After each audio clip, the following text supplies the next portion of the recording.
Chapter 23, 24, and 25.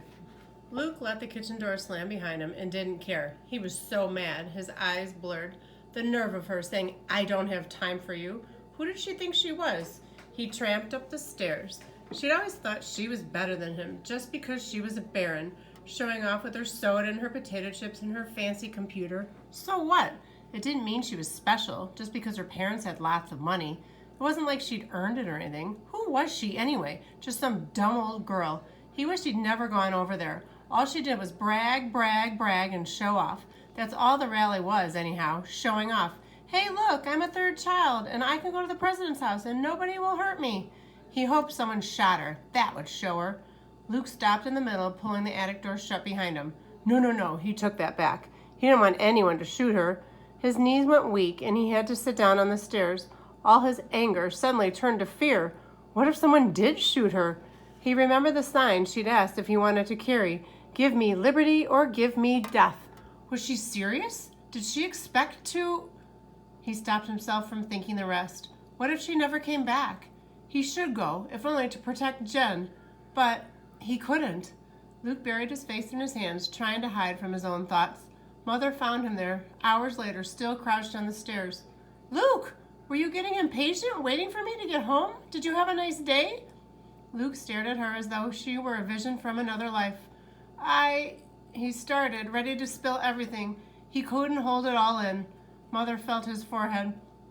Are you sick? You're so pale. I worry about you, Luke, all day long, but then I remind myself you're safe here at home, out of harm's way. She gave him a weary smile and ruffled his hair. Luke swallowed hard and recovered himself. What was he thinking? He couldn't tell anyone about Jen. He couldn't betray her. I'm fine, he lied. I just haven't been out in the sun for a while, remember? Not that I'm complaining, of course, he added hastily, hiding again. 24. For 3 days, Luke agonized. Sometimes he decided he had to stop Jen, to persuade her not to go. Sometimes he decided he had to go with her. Sometimes he was mad again and thought he should just stalk over there and demand an apology. But anything he might do required seeing Jen, and that wasn't possible. It poured every day, the rain coming down in long, dreary sheets that made Luke feel worse as he watched from the attic vents.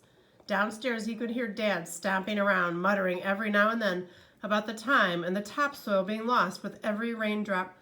Luke felt like a prisoner. Thursday night, he went to bed, convinced he'd never be able to sleep for imagining Jen and the others in her car, getting farther and farther from him and closer to danger. But he must have dozed off because he woke to total darkness. His heart pounded. He was sweaty. Had he dreamed something? Had he heard something? A floorboard creaked. His ears roared as he tried to listen. Was that someone else's breath or just his own? Loud and scared. A beam of light swept across his face. Luke! A whisper. Luke bolted up in bed. Jen, is that you? She switched off her flashlight. Yes, I thought I'd kill myself coming up your stairs. Why didn't you tell me they were so narrow? She sounded like the same old Jen, not mad, just crazy. I didn't know you'd ever be climbing them, Luke said. It was insane to be talking about stairs now in the middle of the night in his room. Every word either of them spoke was dangerous. Mother was a light sleeper, but Luke was delighted not to be moving on, not to be talking about what Jen had really come to talk about. Your parents didn't lock your doors, Jen said. She seemed to be stalling, too. Guess I'm lucky the government outlawed pets. Didn't farmers always used to keep big guard dogs that would chomp people's heads off in one bite? Luke shrugged, then remembered Jen couldn't see him in the dark. Jen, He wasn't sure what he was going to say until he said it. I still can't go. I'm sorry. It's something about having my parents who are farmers, not lawyers, and not being a baron. It's people like you who changed history. People like me, we just let things happen to us. No, you're wrong. You can make things happen. Luke sensed, rather than saw, Jen shaking her head. Even in the dark, he could visualize each precisely cut strand of hair bouncing and falling back into place. I'm sorry, she continued. I didn't come here to harp at you. This is dangerous, and no one should go unwillingly. I was too hard on you the other day. I just wanted to say you've been a good friend, and I'll miss you. But you'll be back, Luke said. Tomorrow or the next day after the rally. I'll be over to visit. If your rally works, I'll be walking in the front door. We can hope, Jen said softly. Her voice faded away. Goodbye, Luke. Chapter 25. Luke lay awake the rest of the night. At first light, he got up and quietly scrubbed away the mud Jen had tracked in and up the stairs. Trust her not to think about mud. He fervently hoped she'd thought of all the details about the rally. Luke was just finishing the last of the kitchen floor when he heard the toilet flushing upstairs. He hid the muddy rags in the trash and scrambled back to his place on the stairs just in time to meet Mother coming down. "Morning, early bird," she yawned. "Were you up during the night? I thought I heard something." "I had trouble sleeping," Luke said, truthfully. Mother yawned again. "And you're up early? Feeling okay?" "Just hungry," Luke said. But he picked at his food. Everything he ate stuck in his throat. After the rest of his family left, he risked sneaking over and turning the radio on low.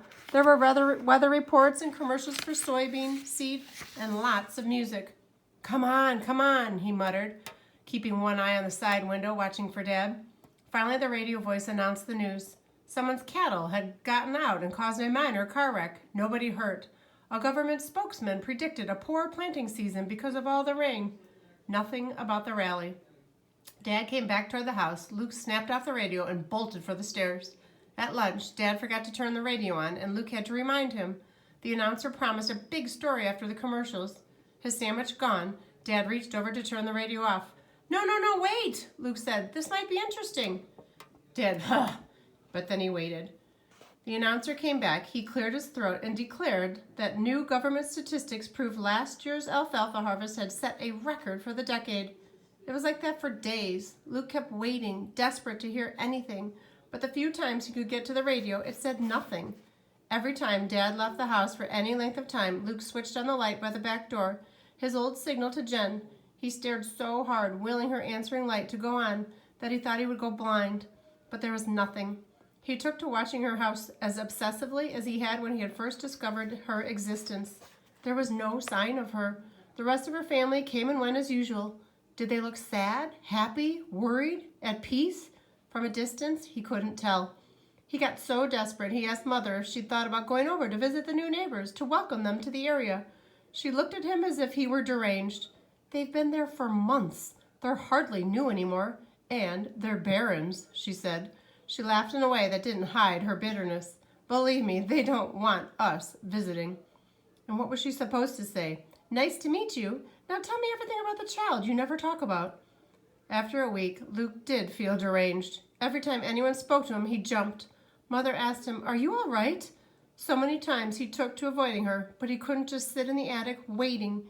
He paced, he fidgeted, he chewed his fingernails, and he came up with a plan.